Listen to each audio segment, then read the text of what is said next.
Me and Mom were hanging out a couple of weeks ago and I asked him, are you free next month? I really want to go to Egypt and I've actually got time to do it this time. He agreed, that was it. We started planning straight away and within literally 2 weeks, less than 2 weeks even, we just jumped on a plane and here we are in Egypt. For me, one guy I haven't worked with enough with lately is Ben Jenks, and I thought if there's any chance I can get him to come to Egypt with me, that's the one, and he was down. I was so stoked for it. When we arrived at the airport in Cairo, we were met by Mohammed Sobhay, a local freerunner from Cairo, who'd arranged with Marwan to look after us for the week. I thought it'd be good to include him and have him on hand just to help with any matters in the country. We went straight to this food place. He took us to this this Yemeni food place where he fed us so much food. He really tried to outfeed us. He gave us way more than we were ever going to eat, fully knowing that, but I think that's part of the Egyptian culture, is to deliver so much that your guests can't finish it, but then you can laugh at them for not being able to do so. We took a boat ride on the River Nile. They have these kind of really it's kind of like a party boat. Just lights everywhere, music playing, and it was so cool.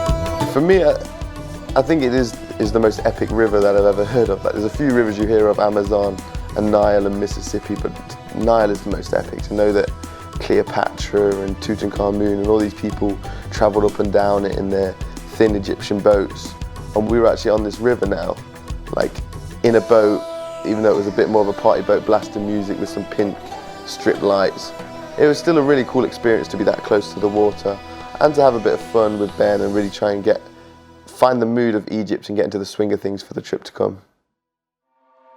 I put together a list of locations which I thought were going to be really interesting, with a mixture of culture and that's suitable for free running at the same time.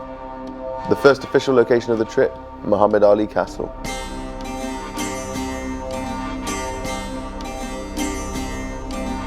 Initially, when we kind of got there, we had to get through security. It was kind of hard with all the camera equipment that we had.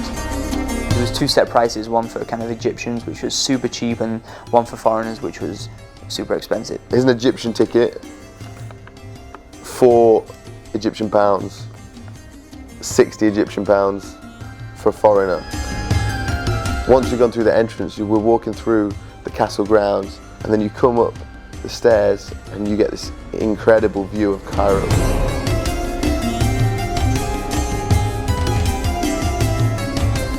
It's amazing to see how much care people put, especially driving through the city of Cairo. There's a lot of litter and trash, and you see a lot of poverty around. Then you get into this one area and it's so rich, and I think that comes from the religion side of things. That's what matters to them, that's what's important, and it's really cool to see. Once you see the main castle, the main mosque part, we had to take our shoes off in respect to kind of the whole thing. At this point, our minds really went off the training and more on taking in everything in, which you didn't have much choice to do because of how wondrous this place was. I remember hearing Andy Warhol say sometimes the best art is space, and that was it for me. These people knew that, they just left things open and clean, and it made it even more beautiful and it made it more grandiose.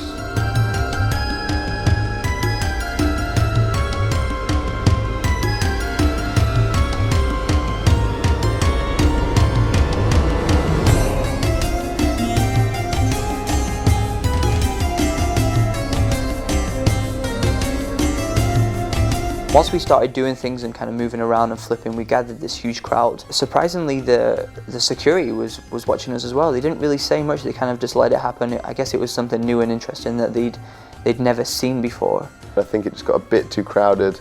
They asked us to move on because they didn't want any trouble or any problems going down.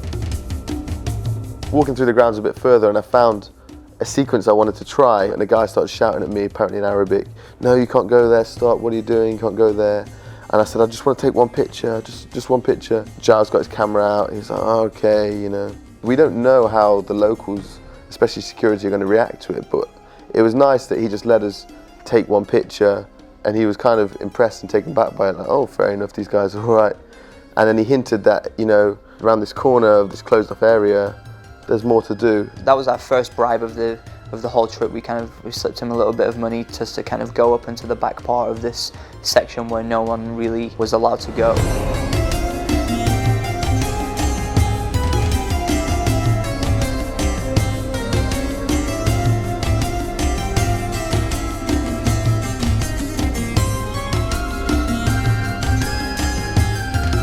I decided to try this backflip over this metal railing as he ran by me, and it didn't work out as well as planned.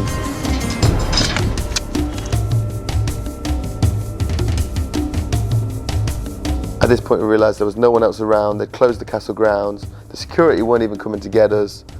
The sun was setting over the beautiful city of Cairo. Me and Ben just wanted to go and watch that and enjoy the experience.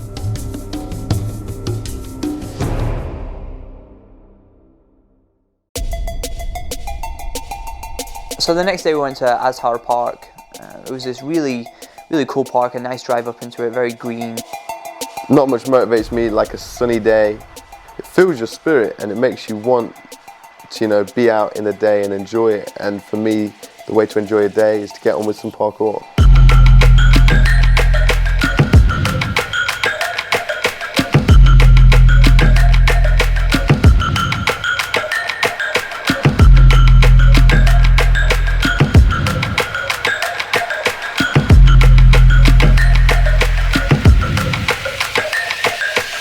We noticed there was some security lingering around us and we thought they were waiting for backup to come and kick us out, because I can see why they think jumping around and jumping over bushes may be a bit more controversial to what they want people to be doing at the park.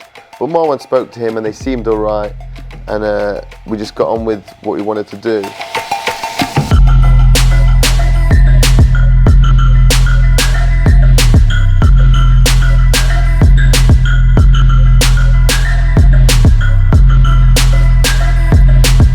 First take was kind of wet grass, so we flipped over and I saw that he kind of fell back a little bit, did a front flip and just fully landed just right on his back.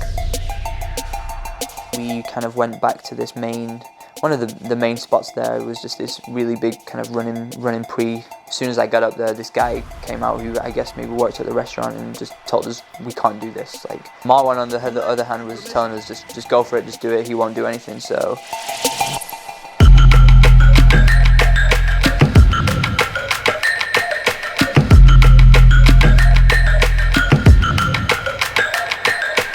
again, after him saying not to do it, when he saw us do it, he was like, oh wow, like he kind of appreciated it and kind of let the second one just go. He kind of wanted to see it again. It was cool. They're very understanding when it comes to things like that. I guess it maybe became a bit more of an issue because more and more people were coming to the park because it was the weekend at that point. A few more security guards came up to us and said, you can't be doing this. Our driver actually at this point came and helped us out and spoke to them. He gave us some more time. He went over to the manager to try and convince him that it was okay.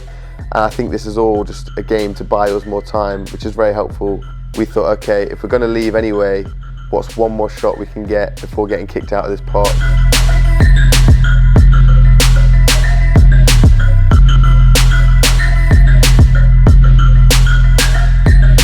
Security guards were just like going off like, what are you doing, and this and that, just shouting in Arabic. And we just told Tim, no matter what, keep going until the footage is captured. And then at one point, like, the security guard just stood in front of Giles and he just tried to get in the middle of his shot, and so that kind of came to an end.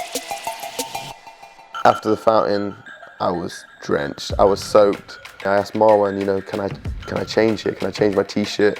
We wanted Tim to just quickly get his top off and put a new one on, but he took his top off and then his trousers off, so he's just sitting there in his boxers. And the guy just went nuts, he just went mental. He was like, this is Egypt, you can't be walking around like this. And he's like, you have to leave and all of this. I was like, oh, okay, I'm sorry. Trying to put my fresh trousers back on, dry myself off.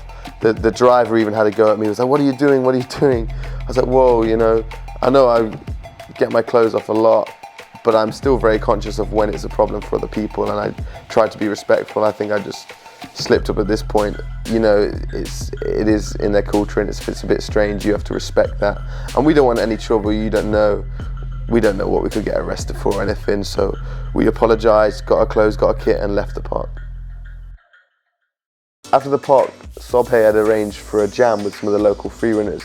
He'd only told them about it a day and a half before. He'd put a post out on Facebook.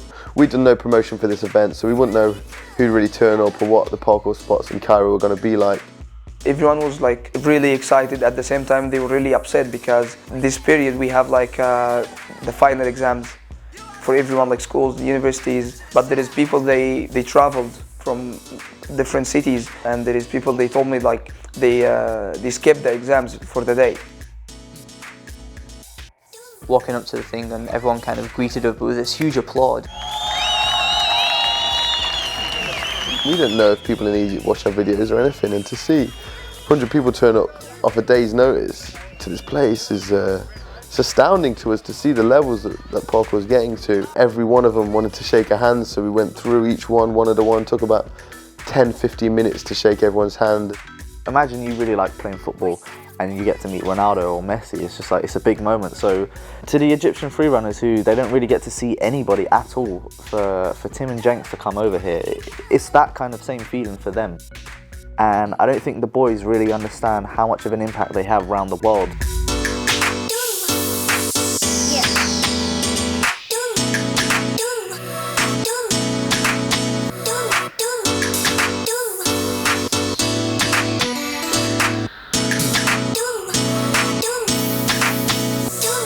A lot of big flips going down, seemed to be quite heavy on the tricking and flips. It was so grassy and sandy, especially on your landings, which kind of made for an area that was kind of hard to train in to the best of your ability. You know, you never really want to stick these landings and slip out, especially when it's so sandy like that.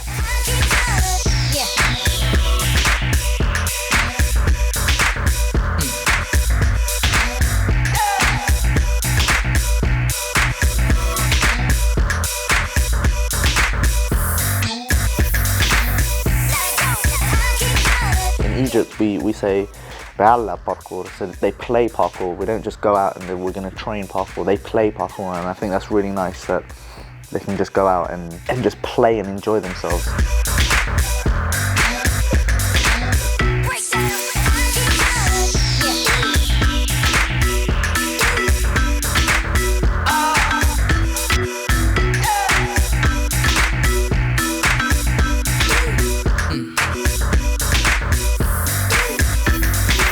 I think the biggest culture shock of being in this Islamic country is when you hear the call to prayer. I've been in Islamic countries before, but you don't feel it as much as you do. There's hundreds of minarets all over the city, and when that call to prayer rings out, you feel it from every direction. And so halfway through training with these guys, we heard the call to prayer.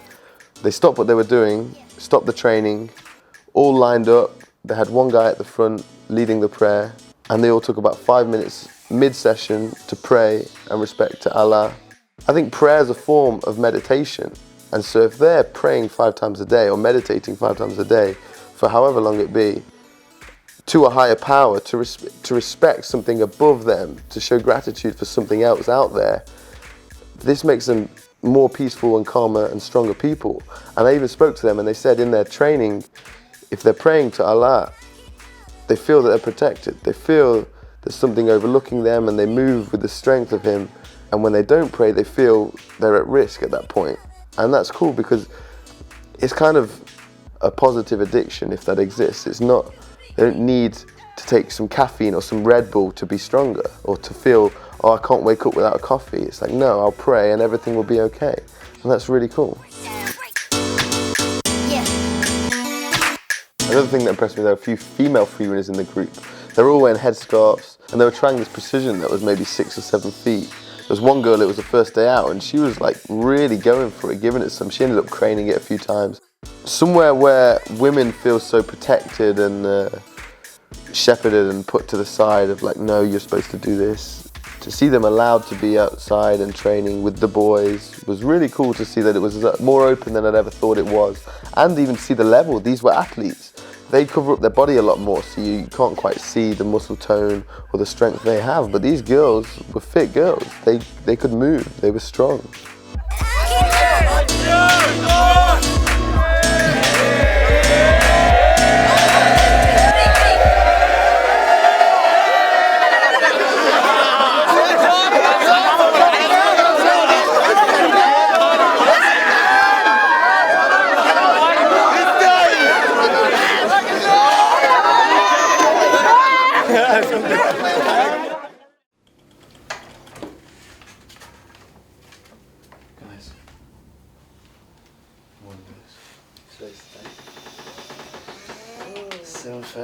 We've got a big schedule. you know what day it is today? Pyramid Day. Pyramid Day. Yeah. So, Subhi and I arranged to take the boys to Saqqara.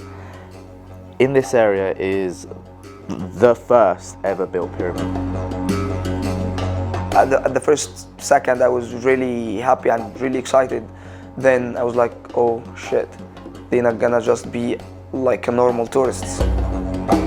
Then I started to call my friends about these kind of places and start to get my connections to kind of control these places. Sobe arranged with a guy he knew who was like an Egyptian Indiana Jones tomb robber guy. It was probably one of the most riskiest days, filming wise. They don't usually let people come in there with big cameras like we had. As a freerunner, we knew we could train on this and it wouldn't damage anything. These have stood for thousands and thousands of years up to this point. A few light guys jumping on them wouldn't make any difference. However, I think some of the locals would have more of a problem with it. So we had to be a bit more tenuous with our decisions to jump on stuff.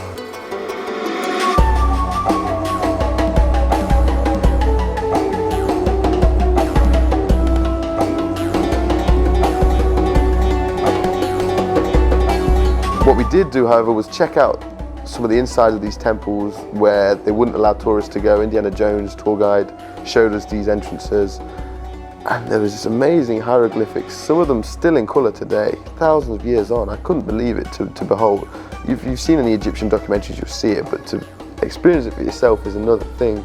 Just to see things that you'd learn about in school, you know, all the tombs of these mummies and kings and emperors and all this stuff. It was just cool. It was amazing to see that. So we came across this place like right at the start. As soon as we walked in down here, and we got told we should wait until the way out, and we kind of just jumped on one thing, and it's just like a very, I guess, like well-known, famous place. And some touristy woman down there just went crazy at us for jumping on something. I think she's scared of us ruining it, or I don't even know. So we're trying to be careful of who sees us when we're doing something. So we've got to pick our times to kind of film and do things.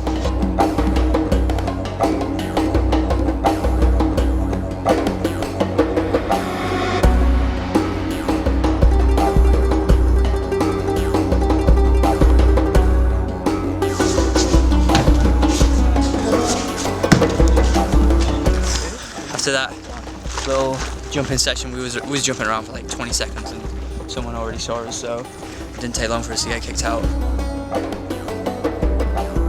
So driving away from the tombs, we spotted this bridge. I think Tim looked out the window and spotted this cool kind of striding section of this bridge. We told the driver to stop immediately and we just kind of jumped out super quick.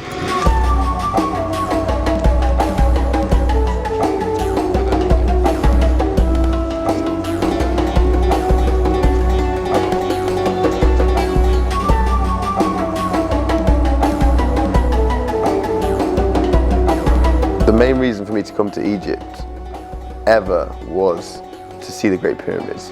On the drive over, you're like 30 minutes away and you can just see it in the distance. And again, crazy prices for English people and crazy prices for Egyptians. As soon as you're in, we were targeted like flies on shit by these guys, trying to sell us stuff, trying to get us to ride the camels. I don't want to disrespect anyone. I see every human I meet as an important meeting, but for them it's not. For them it's money, so they see me as that. I have to kind of just avoid them.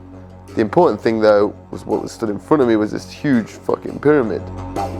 Seeing that was, again, crazy. Learning especially about these pyramids in primary school and just learning about all this ancient history, and then being there in person to see it in real life was surreal.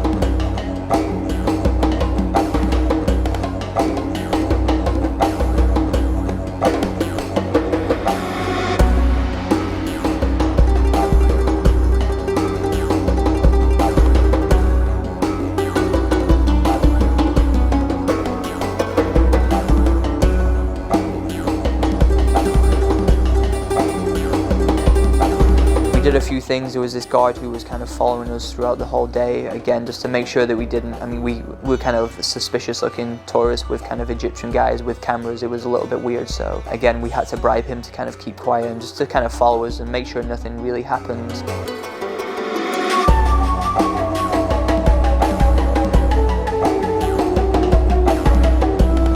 We started to climb this really small one and this guy kind of stopped us, started yelling at us, and there was our second bribe of the day. It's easier to get forgiveness than permission, or it's easier to pay someone off than get permission. I think his terms were for two of us to go to the middle. We're not just going to go halfway to a small pyramid. There's no way that we're going to do that.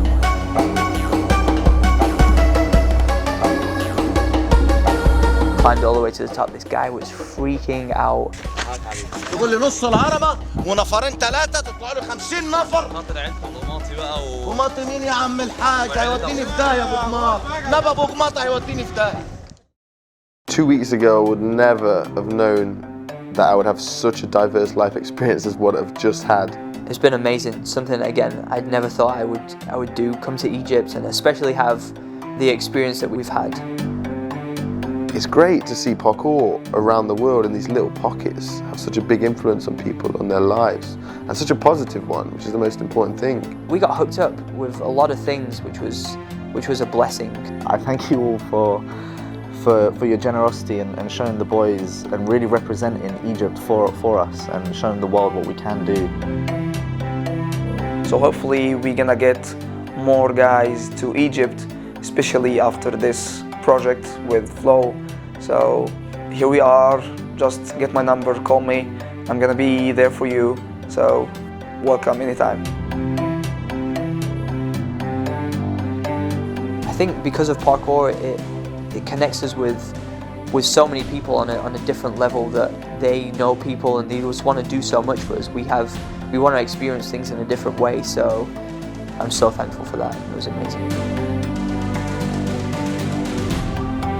Parkour has such a positive influence on these people, and I see this everywhere I go, but it's never ceases to amaze me at the power it has, like everywhere.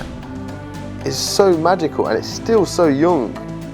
It's gonna go so far. I'm so proud to be a part of this parkour culture, and a trip like this just really echoes that for me.